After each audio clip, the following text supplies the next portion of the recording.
Olá, amigos, amigas, que Deus nos abençoe. Estamos dando continuidade ao estudo de O Livro dos Espíritos, na sua terceira parte das Leis Morais. Hoje nós encerraremos o capítulo 8 da Lei do Progresso, estudando o item 6, Influência do Espiritismo no Progresso, que vai dos itens 798 a 802. Kardec então pergunta aos espíritos, na questão 798, o espiritismo se tornará crença geral ou a sua aceitação ficará confinada a algumas pessoas? Certamente que se tornará crença geral e marcará nova era na história da humanidade, porque está na natureza e chegou o tempo em que ocupará lugar entre os conhecimentos humanos. Terá, no entanto, que sustentar grandes lutas, mais contra o interesse do que contra a convicção, porquanto não há como dissimular a existência de pessoas interessadas em combatê-lo, umas por amor próprio, outras por causas inteiramente materiais. Porém, como virão a ficar insulados? Seus contraditores se sentirão forçados a pensar como os demais, sob pena de se tornarem ridículos. Aqui então os espíritos respondem a Kardec se o espiritismo realmente será uma crença geral, e eles dizem sim, porque está na natureza. E o acesso aos seus princípios não é particularidade, não é privilégio de um povo, de uma nação ou de algumas pessoas. A existência, a sobrevivência da alma, a evolução das reencarnações, por meio das reencarnações, esta comunicação com os espíritos, essas experiências necessárias para todos nós adquirirmos a perfeição, e essa continuidade na vida espiritual, essa comunicação constante, então, com estes que já partiram, isso faz parte já do conhecimento da maioria das pessoas e já ocupa lugar entre os conhecimentos humanos. Isso é o que acontece com todas as ciências que se baseiam na observação dos fatos, nos fatos em si, porque os fatos já se mostraram e se mostram até hoje. E o Espiritismo é essa ciência que está fundamentada nas observações dos fatos, que estuda, que deduz as leis que regem a alma, que regem os fatos, inclusive, e as consequências ou não da aplicação dessas leis. Então, ele está fundamentado de maneira racional, pela lógica, pela razão. Como dizem os espíritos, a crença nesses princípios, ela vai enfrentar dificuldades, enfrentará lutas, não pela convicção, porque é lógica, mas ela mexe com os interesses pessoais das criaturas, com o amor próprio, que são propriamente o egoísmo e o orgulho, as duas maiores chagas da humanidade, fontes de todos os outros vícios morais, que resultam nas ideias de viver, então, uma existência unicamente pelos prazeres materiais, pelo poder da vida material. O Espiritismo vem combater a sombra da ignorância pelo conhecimento que ilumina a razão, que mostra as consequências funestas, que traz a infelicidade daqueles que se deixam dominar pelos vícios, pelas más paixões. E ele liberta, o Espiritismo vem libertar o indivíduo da opressão, reluzir a verdade, fazer com que a verdade apareça clara, cristalina, promovendo em cada um a autonomia da conquista da sua felicidade, pela iluminação, pela razão, pelo trabalho da própria elevação dos sentimentos a partir do conhecimento dentro de si mesmo, aplicando este conhecimento à sua própria existência. Por isso os espíritos complementam dizendo que aqueles que não aderirem a essas convicções que o Espiritismo demonstra, eles ficarão isolados e serão levados a pensar e agir como todos. Kardec vai fazer um comentário que nós vamos ler aqui. As ideias só com o tempo se transformam, nunca de súbito. De geração em geração, elas se enfraquecem e acabam por desaparecer paulatinamente com os que as professavam, os quais vêm a ser substituídos por outros indivíduos imbuídos de novos princípios, como sucede com as ideias políticas. Vede o paganismo. Não há hoje mais quem professe as ideias religiosas dos tempos pagãos. Todavia, muitos séculos após o advento do cristianismo, delas ainda restavam vestígios que somente a completa renovação das raças conseguiu apagar. Assim será com o Espiritismo. Ele progride muito, mas durante 2 ou 3 gerações ainda haverá um fermento de incredulidade que unicamente o tempo dissipará.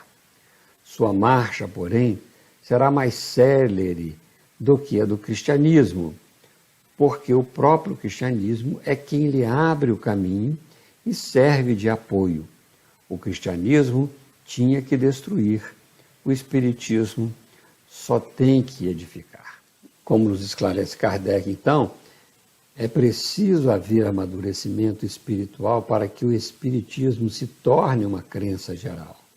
Não será de súbito, como aconteceu, por exemplo, com o cristianismo, que eliminou o paganismo, mas de forma mais célere que ele vai acontecer. O espiritismo vai trabalhar isso de forma mais séria, mais rápida, porque a moral espírita, ela se assenta na moral do Cristo, base de sustentação de toda edificação, para que seus princípios conhecidos serão praticados por todos. Então, é por isso que Kardec nos traz esta resposta maravilhosa, este comentário dele maravilhoso a respeito desta questão. E continua na questão 799. De que maneira pode o Espiritismo contribuir para o progresso? Destruindo o materialismo, que é uma das chagas da sociedade, ele faz que os homens compreendam onde se encontram seus verdadeiros interesses. Deixando a vida futura de estar velada pela dúvida, o homem perceberá melhor que por meio do presente lhe é dado preparar o seu futuro. Abolindo os preconceitos de seitas, castas, cores, ensina aos homens a grande solidariedade que os há de unir como irmãos. Aqui, meu amigo, nós sabemos já que o progresso de uma sociedade, de um povo, se dá pelo progresso dos indivíduos e que esse progresso não é apenas o desenvolvimento intelectual. Há necessidade do progresso moral. Assim ensina os espíritos que o espiritismo, então, destruindo o materialismo, contribui para esse progresso geral, pois o materialismo é um grande obstáculo ao progresso moral dos indivíduos. O espiritismo vai mostrar que o verdadeiro interesse do homem não deverá se concentrar na vida material, passageira, curta e única, como assim professam os materialistas. Demonstro pelos fatos a sobrevivência da alma, a continuidade, e assim o homem se verá na contingência, na realidade, de se preparar para uma vida futura, eliminando o preconceito de castas, de cor, de pele, de condições sociais.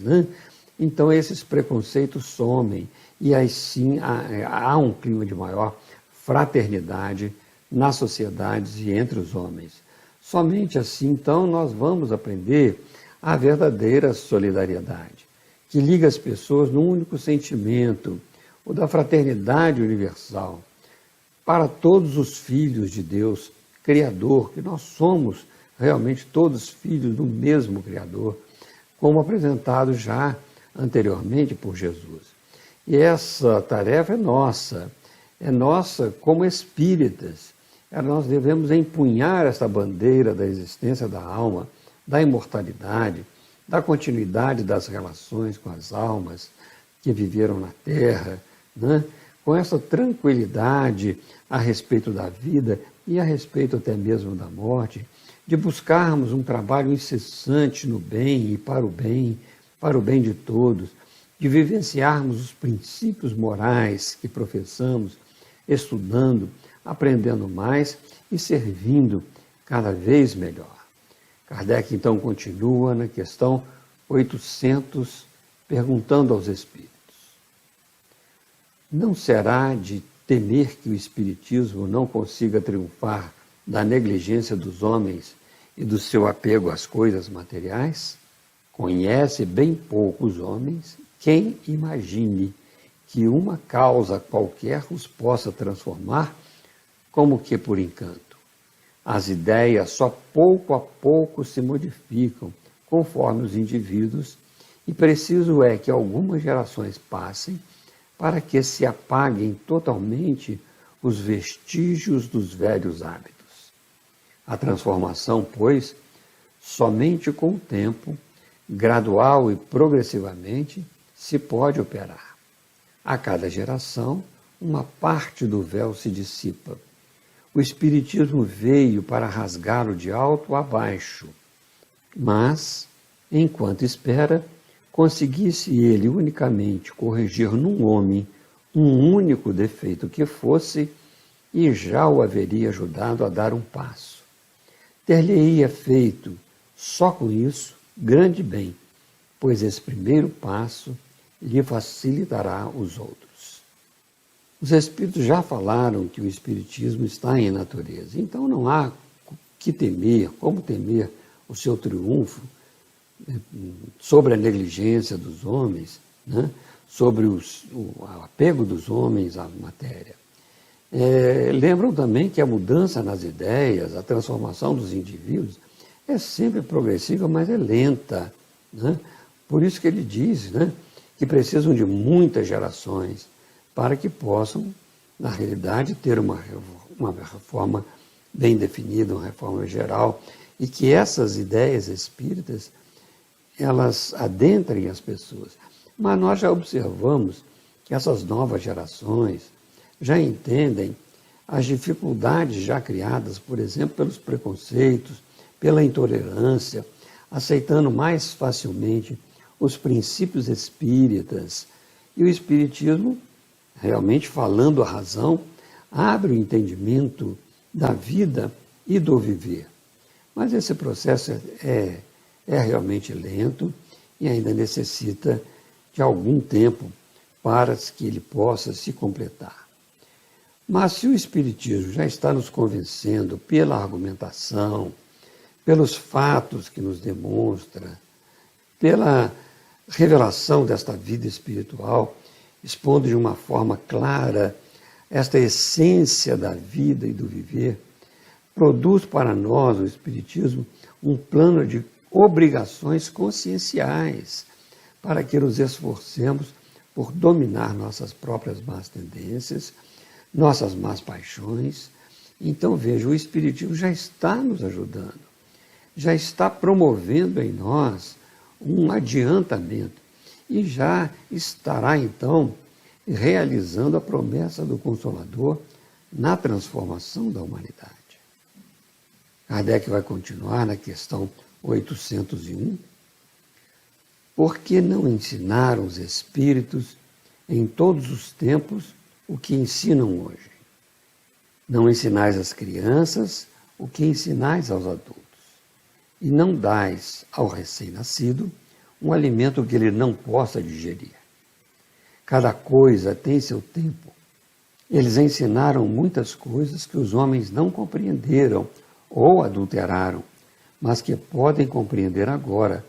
Com seus ensinos, embora incompletos, preparam o terreno para receber a semente que agora começa a frutificar. Então, os Espíritos aqui deixam claro, né, de que o conhecimento tem que ser gradativo.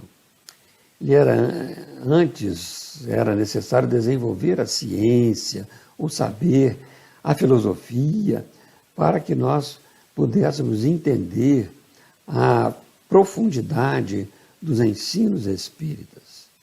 Foram muitos os mensageiros do Cristo que vieram em todas as épocas, ensinando muitas coisas que pela ignorância, pelo orgulho, pelos interesses pessoais, pelos preconceitos, né, as luzes daqueles ensinos não foram compreendidas e muitas vezes alteradas para atender a esses próprios interesses, ao egoísmo, ao orgulho do indivíduo. Jesus já havia dito que o ensino deve ser gradual. Ele disse o seguinte, está em João, capítulo 14, versículo 26. Mas aquele Consolador, o Santo Espírito, que o Pai enviará em meu nome, esse vos ensinará todas as coisas e vos fará lembrar de tudo quanto vos tenho dito. Veja que precisão de Jesus na sua afirmação. Nós não estávamos ainda preparados para receber o ensinamento completo. Nós ficaríamos deslumbrados com os ensinamentos que Jesus poderia trazer. Mas era preciso então que amadurecesse a humanidade, amadurecesse a razão, para que nós pudéssemos compreender então esta ciência da alma, aquilo que acontece da realidade da vida espiritual. Por isso que o Espiritismo vem de forma clara com os seus ensinos, né? E não só trazer mais claramente os ensinos de Jesus, mas de todos os precursores do cristianismo e do próprio Espiritismo. Então ele vem trabalhando várias ideias da filosofia, das ciências em si, para nos mostrar esta realidade espiritual e as nossas obrigações, inclusive, com a nossa própria consciência, de buscarmos esta vivência espiritual daqueles ensinos que nós temos aprendido. Este Evangelho de Jesus, que muitas vezes foi desvirtuado, né, para os interesses pessoais, hoje não temos mais jeito. Nós temos, na realidade, esta claridade do Espiritismo nos auxiliando a entender o verdadeiro ensino do Cristo. Kardec, então, vai continuar na questão 802. Visto que o Espiritismo tem que marcar um progresso da humanidade, por que não apressam os espíritos esse progresso por meio de manifestações tão generalizadas e patentes que a convicção penetre até nos mais incrédulos? Desejaríeis milagres, mas Deus os espalha mancheias diante dos vossos passos e, no entanto, ainda há homens que o negam. Conseguiu, porventura, o próprio Cristo convencer os seus contemporâneos mediante os prodígios que operou? Não conheceis presentemente alguns que negam os fatos mais patentes, ocorrido às suas vistas? Não há os que dizem que não acreditariam, mesmo que vissem? Não, não é por meio de prodígios que Deus quer encaminhar os homens. Em sua bondade, Ele lhes deixa o mérito de se convencerem pela razão. Meus amigos, possivelmente nós já tenhamos ouvido várias perguntas similares nesse sentido, e dizendo que se existem mesmo os espíritos, por que eles não se mostram? Por que eles não se manifestam a qualquer hora, a qualquer momento, de forma ostensiva, como prova dessa existência? Às vezes o incrédulo chega perto de nós, mas por que você não faz então agora a demonstração da existência desses espíritos, né? E os espíritos respondem de forma magistral esta questão, dizendo que as leis da natureza estão em todos os lugares. Deus espalha a mancheias de modo ostensivo, né? E todos os homens, e a maioria dos homens, negam essas leis, dizendo que isso é obra do acaso, do Big Bang e assim por diante. Quer dizer, o homem quer pegar nas coisas ainda, né? Demonstrar com os 5 sentidos da matéria.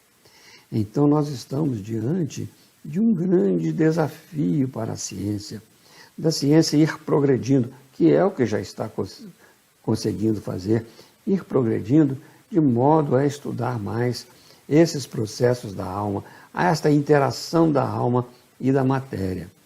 Veja que o próprio Cristo, como dizem os Espíritos ali, né, eles mostram esse exemplo de Jesus com as curas que demonstrou, este poder da fé, da vontade, mostrou-se depois da morte, comprovando a sobrevivência, amou aqueles que se fizeram inimigos dele, e mesmo assim os homens não quiseram entender, não quiseram ver, preferindo ficar cegos diante das evidências, e também como que foram feitas as deturpações dos seus ensinos para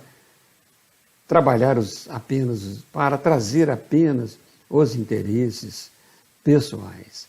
Então não é por meio de manifestações ostensivas que os homens serão convencidos.